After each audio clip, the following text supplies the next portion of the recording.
Hello. This is something I've wanted to do for quite a long time now. I'm a big fan of films, and I've always wanted to make a list for each genre about what I think the 10 greatest are, such as sci-fi, war, drama, crime films, etc., etc. Today, though, I've decided to start with horror films, which I've always been a big fan of. So I'm going to go into what I think the 10 greatest horror films of all time are and why I think they're the 10 greatest. And if you're a horror fan and you haven't seen any of these yet, check them out. I guarantee you'll enjoy them.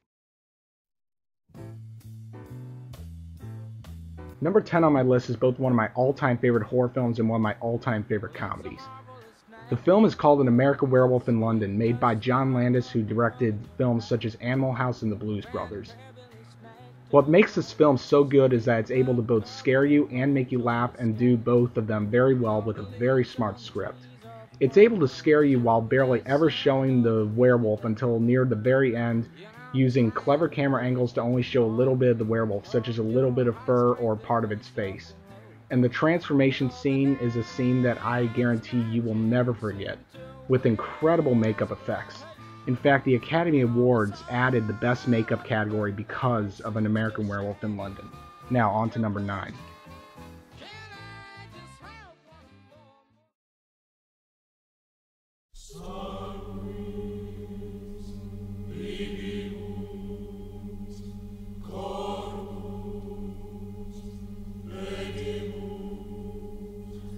Number 9 on my list is The Omen, the chilling film about a married couple who unknowingly adopt Damien, the child of Satan. It's a creepy story with great performances by Gregory Peck and Lee Remick. There's some phenomenal sequences in here with great special effects and very creepy images, such as the scene where the reporter is beheaded by the sheet of glass. The Academy Award-winning soundtrack by Jerry Goldsmith is excellent and brings a chill to your spine every time you hear it. The final shot of the film, with Damien smiling at the camera as the music comes up, is one of the creepiest endings I've ever seen. It's no wonder this film made it onto this list. Now, on to number 8.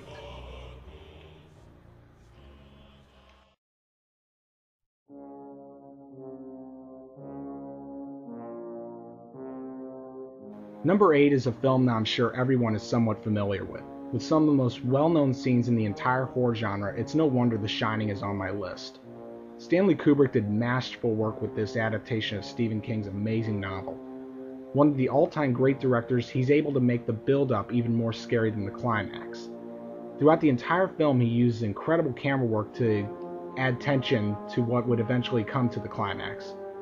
One was to give us a sense of isolation, using a helicopter view at the beginning of the movie of Jack Nicholson's car as it was driving to the Overlook, to show us just how far the Overlook is from any civilization. Another was to always try to have a mirror around when Nicholson was on set, especially when there were ghosts around, to give us a sense of his growing insanity. The Shining is a terrifying film with very little bloodshed, using mostly psychological horror to great effect. Now, on to number 7.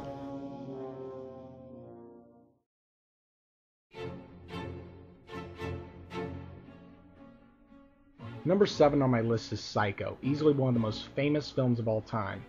One of many Alfred Hitchcock masterpieces, this one has many famous scenes, none more so than the infamous shower scene where the main character was killed off in the middle of the movie, which was really never done before and even angered some critics.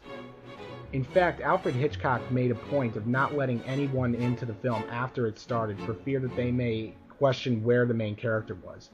Hitchcock does a great job making it one of the most violent scenes in history, but never showing the knife penetrate the body except for in one shot right here. Like all true filmmakers, he easily could have made in color like he did some of his past films, but decided to keep it in black and white to keep it from looking too violent. He made an artistic decision. The remake starring Vince Vaughn is a complete 100% copy of the Hitchcock's masterpieces. While well executed in terms of completely remaking the film, what was the point to it? See Hitchcock's version, it's the better one. On to number 6.